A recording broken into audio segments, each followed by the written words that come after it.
What's up, Thrashers, and welcome back once again to the Thrash Maniac 99 YouTube channel, and I am back with yet another album review, and, well, for this one, I was kind of torn between two different albums.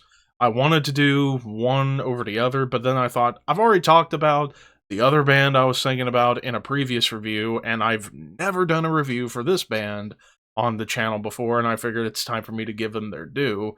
I am talking about the latest offering from Terror, Still Suffer. This also came out on April 24th, this time on Flat Spot Records. This is the band's ninth studio full-length overall, and to be honest, this is my first full sit-down with an album from this band, but I have heard some stuff from this band in the past, like in passing. So for those who don't know, this is a Los Angeles, California-based hardcore slash metallic hardcore band. Like, I know frontman Scott Vogel doesn't really like being considered metal, but you can't deny there's a lot of heaviness in this band that definitely feels metal.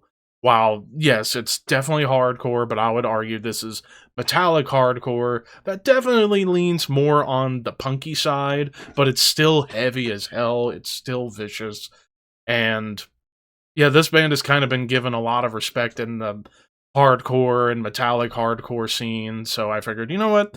Why don't I do a review for this album? And, well, I will go ahead and say this is heavy, this is ballsy, this is vicious, and it's punky.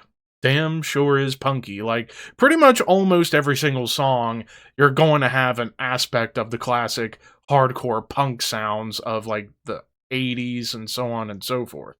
But it's got the heft and the sound of metal. Like, it's got that production value that you hear in extreme metal. And, like, even Scott's vocals, while they're hardcore barks, you could almost have them in, like hardcore-inspired death metal bands, and it wouldn't feel out of place.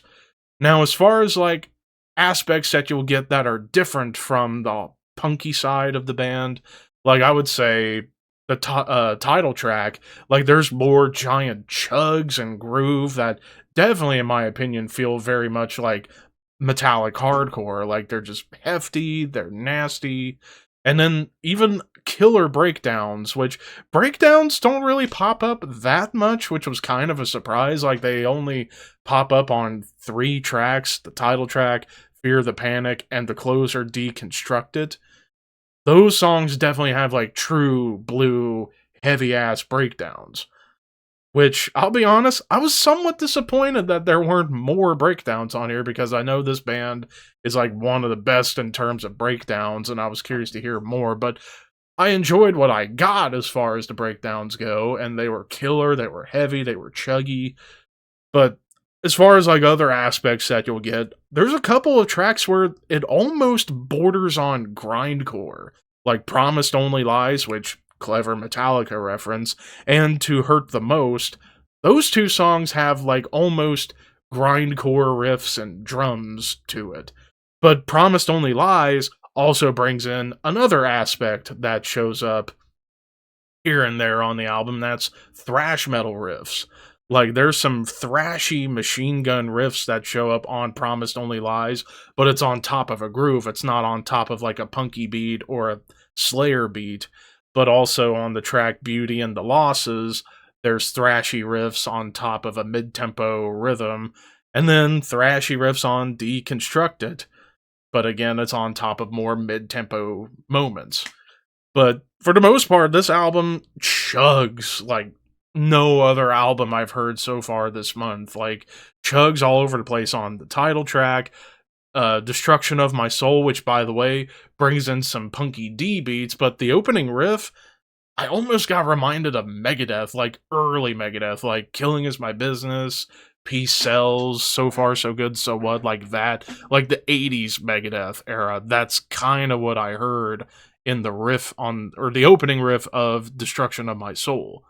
But you also get some interesting builds, like in Fear the Panic. It builds up into, like, a really sweet bass line before you get, like, big chugging and galloping riffs and a galloping drum beat, which gallops also show up on the opening track, Erase You From My World, which also really cool bass line. It's got a lot of that heft to it. It's got punky riffs, mid-tempo stomps, just to punch you right in the face.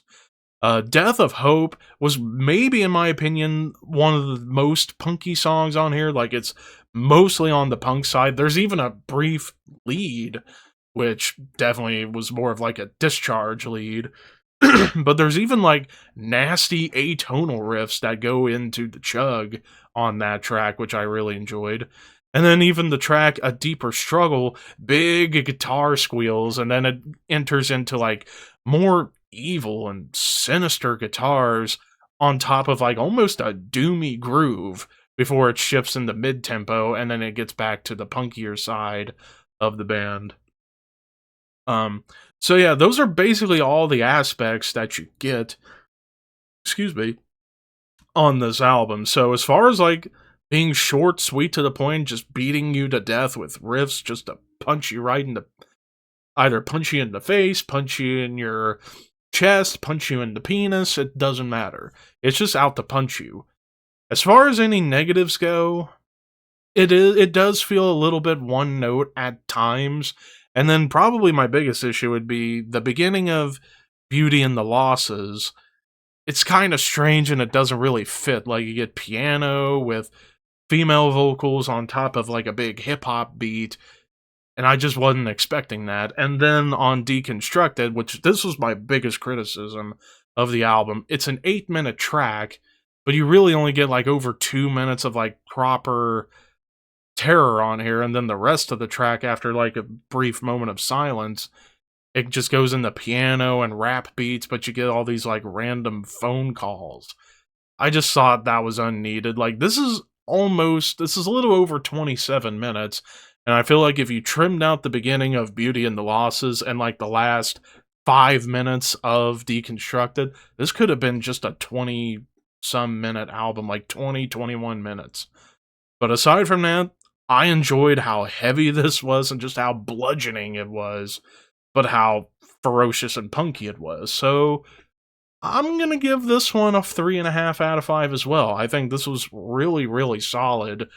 Obviously, I need to check out some of their older stuff to like some of the more seminal sounding stuff from this band, because I know Scott Vogel, he's a big fixture in hardcore and metallic hardcore, and I have a lot of respect for him as a vocalist and as a dude. So if you're into, oh god, who to compare? I would say like Hatebreed, maybe even like Madball, and even like the more punky side of like Biohazard.